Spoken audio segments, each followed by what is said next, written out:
জেলে যেতেন, হ্যাঁ, সুন্দর হেঁটে হেঁটে জেলে ঢুকতেন, হাসি মুখে বেরোতেন হুইল চেয়ার। জানেন আমার নাম? না না জানি না। দুঃখ পেলাম। আমার নাম হচ্ছে শ্যামা, বড় নাম হচ্ছে শ্যামারু মির্জা। আপনারা আমাকে শ্যামা বলেই ডাকতে পারবেন, আমাকে সবাই শ্যামা বলে ডাকে। তা আমি হচ্ছে আপনাদের আলমগীর স্যারের মেয়ে, সবাই তো তাকে এক নামেই চেনে, আলমগীর স্যার। সে ওরও স্যার, আপনারও স্যার, দেখা যাবে কাকারও স্যার, তাই না, সবার স্যার। তো আলমগীর স্যারের গল্প বলার আসলে কিছু নাই, তার পুরো জীবনটাই আপনাদের সাথে, আপনারা সবাই তাকে জানেন। তার রাজনীতি এখানে, তার ঘর এখানে, তার মানে কি বলবো যে তার বাচ্চা মরা সব এই ঠাকুরগার মাটি, তাই না? তো উনি ওনার জীবনের শেষ নির্বাচনে দাঁড়িয়েছেন, যে নির্বাচনে নির্বাচিত হলে উনি পার্লামেন্টে যাবেন, গিয়ে আপনাদের জন্য কথা বলবেন, আপনাদের জন্য তর্ক করবেন, করে আপনাদের জন্য কাজ নিয়ে আসবেন, যাতে আপনাদের উন্নয়ন হয়। এই কাজগুলো উনি করবেন। আমরা আসলে যে বললাম না যে আমার বাবার বাঁচা মরা সবকিছু ঠাকুরগাঁয়, কেননা আমরা যখন বড় হয়েছে আমরা কোনোদিনও আমার বাবাকে কিন্তু আমাদের পাশে পাইনি।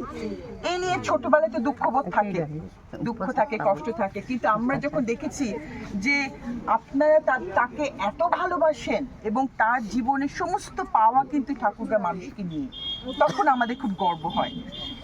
এই বয়সে আমার বাবা এই নির্বাচনে দাঁড়িয়েছেন। তার উনি যখন, আমার মনে আছে, উনি যখন জেলে যেতেন, হ্যাঁ, সুন্দর হেঁটে হেঁটে জেলে ঢুকতেন, হাসি মুখে বেরোতেন হুইল চেয়ারে।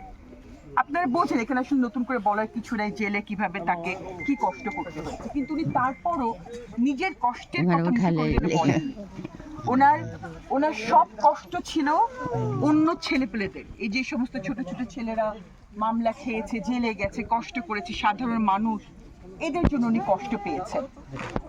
আমার বাবার, আমি মনে করি তার জীবনের সবচেয়ে বড় অর্জন হচ্ছে মেয়ে হিসেবে, সেটা হচ্ছে আপনারা তাকে কিন্তু সবকিছু ভুলে দল মত ধর্ম বর্ণ নির্বিশেষে মানুষটাকে ভালোবাসে। এটা আমি আস্থা দিয়ে বলতে পারি, বাসেন না?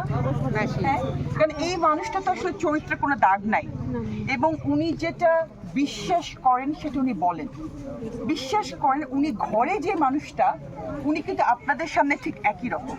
আপনাদেরকে ছোট গল্প বলি। উনি যখন কলেজে পড়তেন, স্কুলে পড়তেন, ঘরের এক বন্ধু তাকে একটা চকলেট দিল, হ্যাঁ, একটা চকলেট, এইটুকু একটা চকলেট। উনি করতেন কি, উনি ওনার যতগুলো বন্ধু আছে সবগুলো বন্ধুর জন্য চকলেটটা সমানভাবে ভাগ করে দিতেন। আমি গল্পটা কেন বললাম জানেন? এটা হচ্ছে ওনার মন, এটা ওনার মানসিকতা। উনি যখন, বরেন্দ্র কিন্তু ঠাকুরগাঁয়ে আসার কথা ছিল না, এখানে যারা বয়সে তরুণ তারা অনেকে জানে না, বরেন্দ্রর রাজশাহীতে বন্ধ হয়ে যাবার কথা ছিল, কিন্তু আমার বাবা দি তখন অর্থমন্ত্রীকে বললেন না, আমার বরেন্দ্র ঠাকুরে আসতে হবে। অর্থমন্ত্রী বললেন যে না, আমি বরেন্দ্র ঠাকুর দিব না। উনি তখন সরাসরি বেগম খালেদা জিয়ার কাছে চলে গেলেন। উনি বললেন ম্যাডাম বরেন্দ্র ঠাকুরকে আনতে হবে। তখন ম্যাডাম বললেন ঠিক আছে, বরেন্দ্র যাবে। এটা কেন হলো? কেননা ওনার সেই সাহসটা ছিল, ওনার সেই মাপটা ছিল, এবং ওনার সেই যোগ্যতাটা ছিল, তাই না? এই জন্য উনি কিন্তু আদায় করে নিয়েছেন। এমপি ইলেকশনটা খুব গুরুত্বপূর্ণ, কেন জানেন?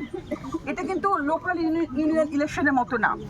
এমপি ইলেকশনটা গুরুত্বপূর্ণ কেননা আপনাদের জায়গার এমপিটার কিন্তু ওই রকম একটা লোকের কিংবা মহিলার হওয়া উচিত যে আপনাদের জন্য তর্ক করে, বুদ্ধি করে কাজ আনতে পারবে এবং ঠাকুরগাঁকে বদলে দিতে পারবে। এই ঠাকুরগাঁয় বরেন্দ্র বলেন, ভুট্টা প্রকল্প বলেন, গম চাষের কথা বলেন, সরকারি স্কুল এমপিওভুক্ত বলেন, টেকনিক্যাল কলেজ বলেন, এই সব কিছু কিন্তু মির্জা আলমগীরের হাতে, এটা অনেকে জানে না। হ্যাঁ, এবং উনি যখন কৃষিমন্ত্রী ছিলেন, উনি ঠাকুরগাঁতে যে কত উনি জবের ব্যবস্থা করে দিয়েছেন, চাকরির ব্যবস্থা করে দিয়েছেন। এখন উনি কি করতে চাচ্ছেন? উনি এমপি হলে ওনার প্রথমেই যেটা ইচ্ছা সেটা হচ্ছে উনি ইপিজেডের ব্যবস্থা করবেন। হ্যাঁ, ঠাকুরগাঁর পাশে খালি জায়গা আছে, ইপিজেড হলে কি হবে? মনে হচ্ছে ইপিজেড হলে কি হবে? ইপিজেড হলে কিন্তু হাজার হাজার ছেলেপেলে চাকরি হবে। হাজার হাজার ছেলেপেলে চাকরি হলে কি হবে? হাজার হাজার ছেলেপেলে চাকরি হলে প্রথমেই হচ্ছে ছেলেরা কাজ করা শুরু করবে। অনেক রকমের খারাপ অভ্যাস হয়ে যায় না ছেলে মেয়েদের, কাজ না থাকলে ওগুলো বন্ধ হবে। তারপরও গুরুত্বপূর্ণ বিষয় হচ্ছে আপনাদের পরিবারগুলোর চেহারা বদলে যাবে। দেখেন ঠাকুরগাঁ কত পুরাতন জেলা, কত পুরাতন জেলা, সেখানে রাজশাহী রংপুর কোথায় চলে গেছে, আর আমাদের ঠাকুরগাঁ কত পিছায় আছে। এটা খুবই দুঃখ লাগে। আমি নিজে ঠাকুরের পড়াশোনা করেছি, ঠাকুরের গার্লস স্কুলে পড়েছি। আমি যখন দেখি যে উত্তরাঞ্চলে অন্যান্য জেলাগুলো কোথায় চলে গেছে আর আমাদের জেলা কোথায় পড়েছে, এটা তো হওয়ার কথা না। এখন পুরো বিএনপির মহাসচিব হচ্ছে মির্জা আলমগীর, যাকে পুরো বাংলাদেশ চেনে। এখন আমরা যদি এই মানুষটাকে এমপি করতে পারি, তাহলে আমাদের কত বড় একটা অর্জন হবে, সেটা তো আপনাদের বোঝানোর কিছু নাই, তাই না? তো আমার আপনাদের কাছে মানে একটা দোয়া চাওয়া, একটা আকাঙ্ক্ষা, সেটা হচ্ছে আপনারা আমার আব্বার এই বয়সে তার জীবনের যে শেষ নির্বাচনটা, তাকে সম্মানের সাথে উনি যেন এমপি হতে পারেন এবং উনি আপনাদের জন্য কাজ করতে পারেন। আমি যখন আমার আব্বার সাথে খাবার টেবিলে বসি, তখন আমরা চিন্তা করি যে নেতার সাথে জনগণের যে দেওয়াল, এটা কেমনে ভাঙা যায়।